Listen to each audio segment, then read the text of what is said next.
9번 자리에서 뛰는 손흥민 얘기를 해봅시다. 이제 리그에서 소니보다 더 많은 골을 넣은 선수는 혼란뿐입니다. 그러나 최근 경기력을 봤을 때 손흥민의 골 페이스가 여기서 멈출 것 같지는 않아요. 최근 손흥민의 골 장면을 분석한 영국 매체의 반응이 큰 화제입니다.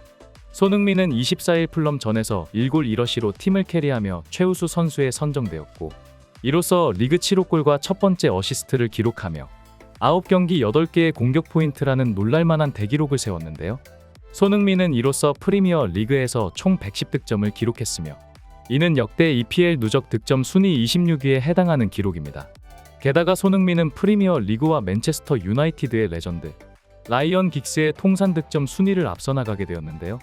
긱스는 프리미어 리그에서만 무려 25년을 가까이 뛰어온 선수이고, 손흥민은 분데스리가 시절 골 기록만 제외하고도 이 정도 순위라는 걸 생각하면 손흥민이 EPL에서 짧은 시간 내에 얼마나 많은 수의 골을 넣었는지 알 수 있었습니다.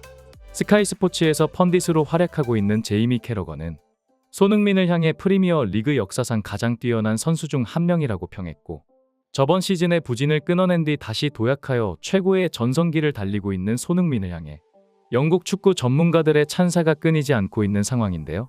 토트넘에서 공격수로 활약했던 저메인 데포는 자신의 후배 손흥민의 활약상을 보며 기쁨을 감추지 못했으며, 이번 시즌 손흥민이 자신의 리그 최다 득점 기록을 깰 수 있을 것이라고 분석했습니다. 손흥민은 항상 골을 넣습니다. 최전방과 동시에 왼쪽과 오른쪽을 전부 뛸 수 있는 선수죠. 심지어 9번 스트라이커 역할도 가능해요. 공간이 별로 없는 밀집된 구역임에도 불구하고 말이죠. 하지만 소니는 페널티 박스 안팎에서 모두 득점을 올릴 수 있는 선수입니다. 박스 안이건 바깥이건 손흥민을 시야에서 한번 놓치게 된다면 자비 없는 양발 슈팅이 바로 골망을 찢어버리고 말 겁니다.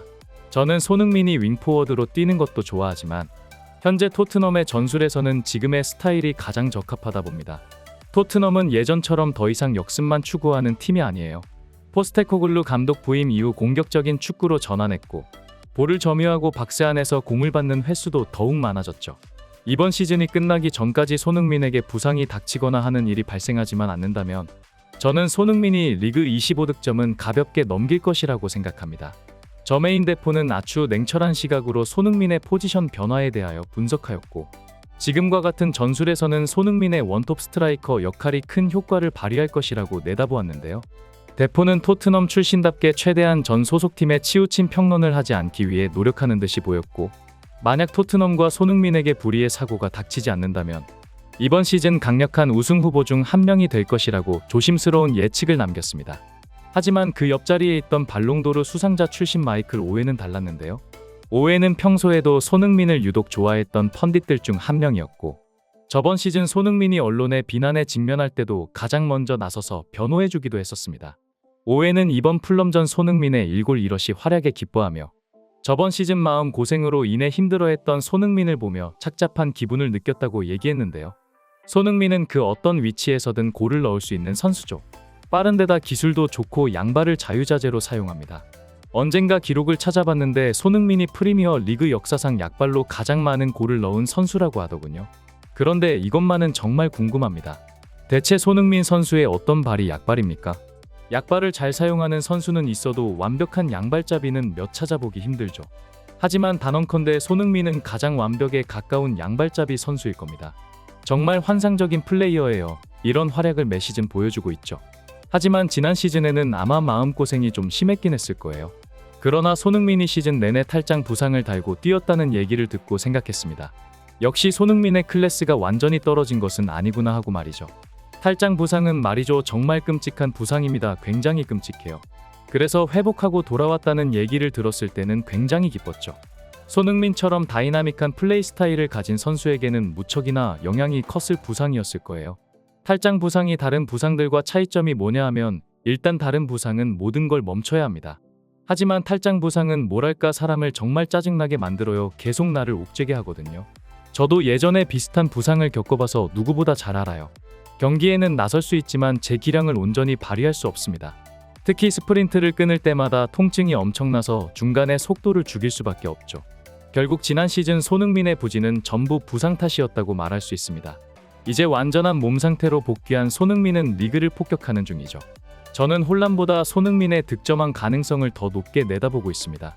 과거 이미 한번 탈장 부상을 겪었었던 마이클 오웬은 지난 시즌 손흥민에게 닥친 불우한 부상에 격력하게 공감하는 반응을 보이면서 탈장 부상이 손흥민의 한 시즌을 전부 망쳐버렸다고 얘기했는데요. 사실 저번 시즌 손흥민은 부상도 부상이었지만 체력 혹사도 그 어떤 선수보다 심했고, 특히 콘테는 손흥민의 몸 상태를 무시하며 전 경기를 선발 풀타임 출전시켰습니다. 하지만 이제 부상에서 돌아온 손흥민은 다시 우리가 알던 그 시절의 경기력을 보여주고 있으며, 특히 포스테코글루 감독이라는 명 감독을 만난 것이 토트넘 커리어의 터닝 포인트가 되었는데요. 사실 해리 케인이 트로피를 들기 위해 떠났고, 손흥민도 더 이상 비전이 보이지 않는 토트넘에 계속 남아야 하나 고민이 많았겠으나, 고생 끝에 낙이 온다고 콘테라는 졸장 감독을 벗어난 손흥민은 마침내 제대로 된 감독을 만나 자신의 진짜 재능을 만개시키며 프리미어 리그에서 새로운 신화를 써내려가고 있습니다. 포스테코글루 감독은 팬들의 이 우려를 누구보다 잘 알고 있으며 매번 90분이 넘어가기 전 손흥민을 교체로 빼주며 체력 안배를 시켜주고 있는데요.